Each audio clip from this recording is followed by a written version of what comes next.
Welcome back, everyone. Today we're diving into the world of Senator Joe McCarthy. Oh, Joe McCarthy, a figure who really embodies that whole Red Scare era. Exactly. And to guide us, we have Demagogue, the life and long shadow of Senator Joe McCarthy, a biography that digs up stuff previous writers just didn't have. It's amazing the things you think you know, but this book, it's like a whole different Jay McCarthy emerges. So let's start at the very beginning. What kind of a world did McCarthy come from? A pretty ordinary one, actually. Wisconsin farm family, very modest. Not exactly the breeding ground for, well, a political tornado, right? You wouldn't think so. Huh. But even as a kid, huge ambition. This guy finished high school in a single year, crammed 4 years into one. Whoa, that takes serious drive.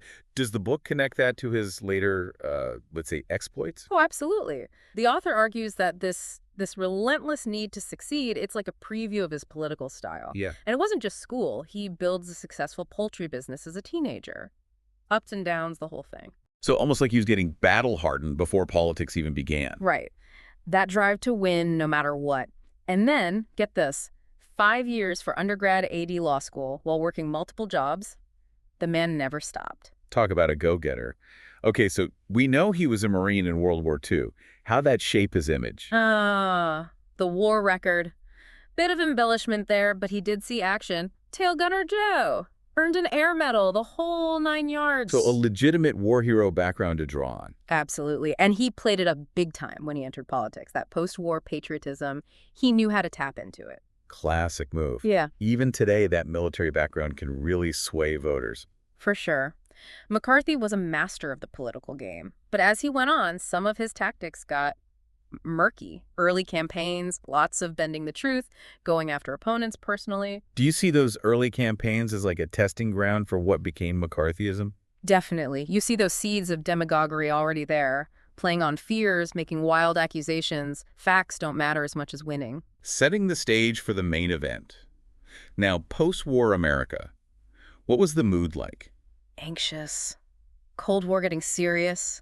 Communism felt like a real threat. People were scared, unsure what the future held. Ripe for someone to come along, exploit that fear, and offer a simple solution. Exactly. And McCarthy, he jumped right in, became the defender of America, the guy who'd fight the communist boogeyman. And his wheeling speech, that was a turning point, wasn't it? Huge. February 1950, he drops this bomb, claiming he has a list of communists working in the State Department. But this list, the book implies it wasn't exactly accurate, right? Let's just say the evidence was lacking. McCarthy was playing with fire, insinuating, creating this atmosphere of suspicion without solid proof. It's wild how such a flimsy thing could have such an impact. That's demagoguery for you. He knew how to get under people's skin, play on their deepest fears. No time for nuanced debate, just big, bold claims that grabbed headlines. So more showman than statesman. You got it. And that's one of the book's big points. McCarthy's background in theater, his love of acting, it all fed into his political style. He was playing a role, and he knew how to work an audience. And the media back then, they played right into his hands, didn't they? Oh, big time. He was a master manipulator of the press, timing his statements for maximum effect, leaking info, staging these dramatic confrontations that'd make the front page.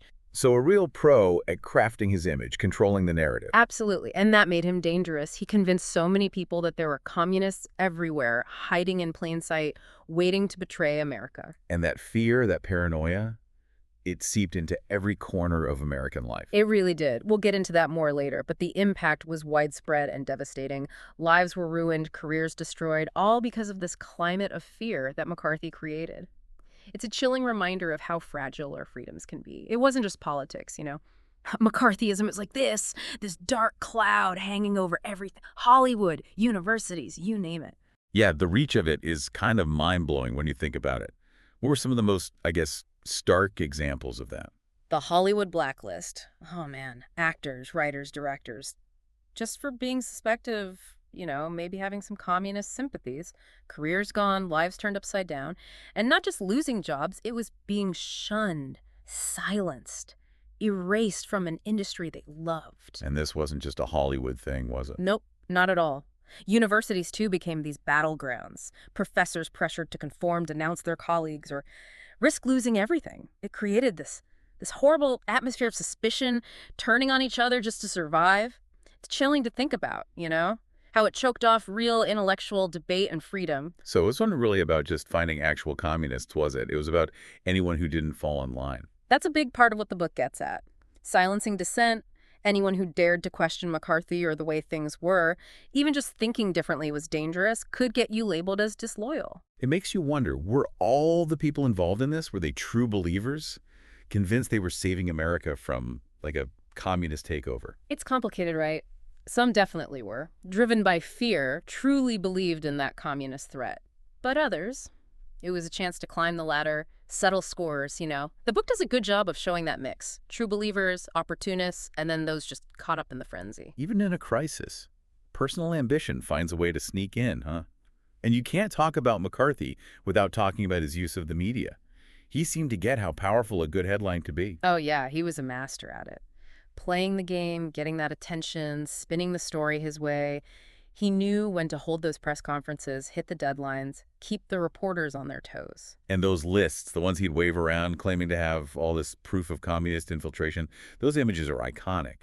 The lists became a symbol of his power, his authority. But when the book digs into the actual evidence behind them, it was thin, sometimes made up entirely. It's a great example of how image can be so misleading, how carefully crafted it all was. It's crazy. One guy, a piece of paper, and he terrifies a whole nation. It really shows you the power of fear and how a performance can be so convincing. That's where his theatrical background comes in again, right? Knowing how to work a crowd, play on those emotions, he cast himself as the hero fighting this massive evil conspiracy. So like a political actor almost. Totally. The book spends time on this, his early interest in theater, that charisma. It's a fascinating look at how performance and politics mix. I think it's easy to just see him as a villain, pure evil. But the book, it tries to show a more complete picture. Right. It doesn't shy away from the bad stuff, but it also shows his weaknesses, insecurities, even moments where he was actually kind. It reminds you that even the most polarizing figures are complicated, have a mix of motivations. And speaking of complicated, what about his wife, Jean Kerr? What was her role in all of this? Oh, she was much more than just the wife.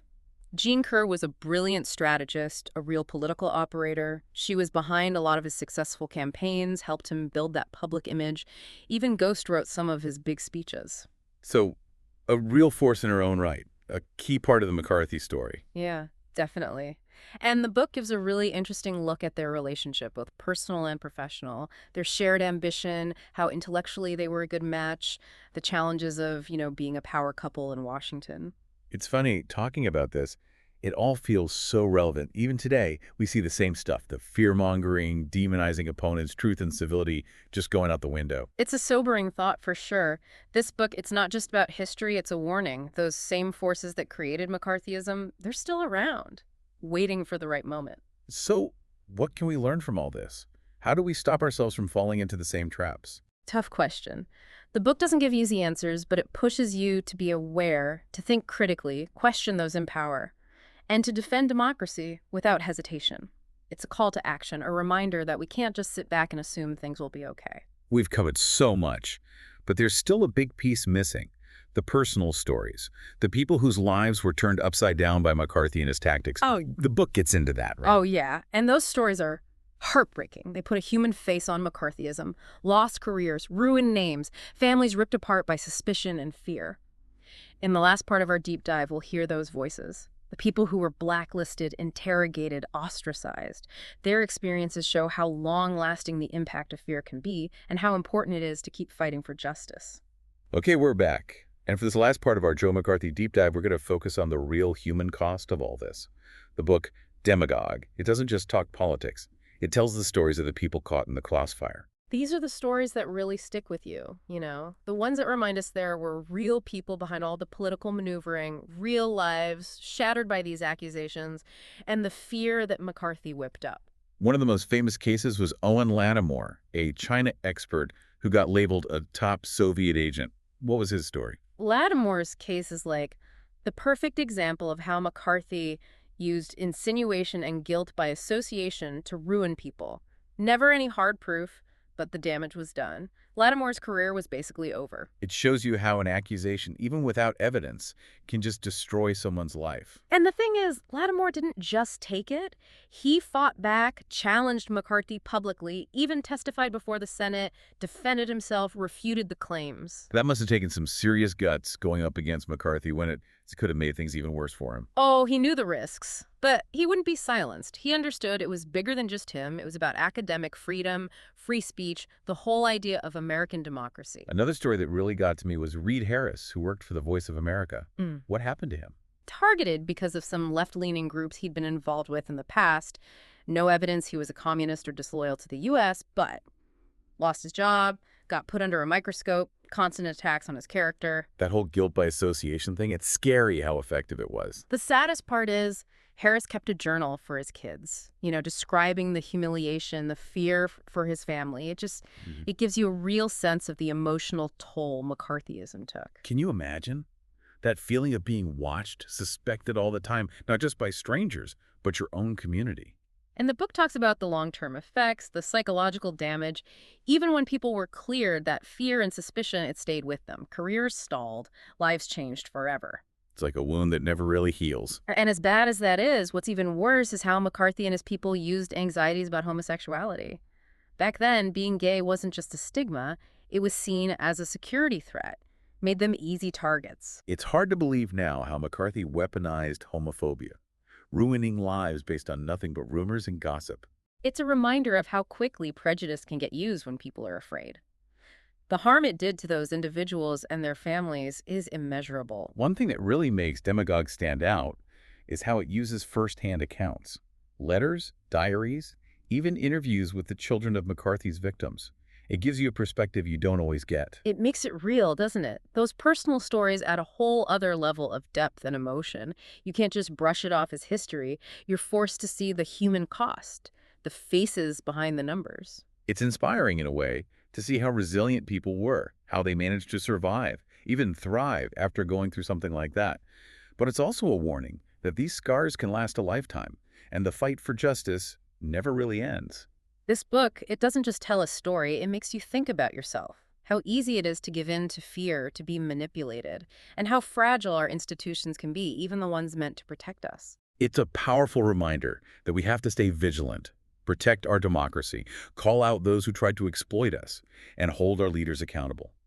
McCarthy might be gone, but the lessons we can learn are as important as ever. The biggest takeaway for me is that the fight for truth and fairness, for a better society, it never stops. We can't forget the past, and we can't be afraid to stand up against injustice no matter what. Couldn't agree more. If you're interested in learning more about this period, and Joe McCarthy himself, I highly recommend Demagogue, The Life and Long Shadow of Senator Joe McCarthy. You'll find a link to buy it in the episode description. It's a book that'll stay with you, I guarantee it. It's been a real eye-opening deep dive, and I hope our listeners are inspired to keep digging into history and those personal stories that often get overlooked. That's what it's all about. Until next time, keep learning, keep questioning, and never stop searching for the truth.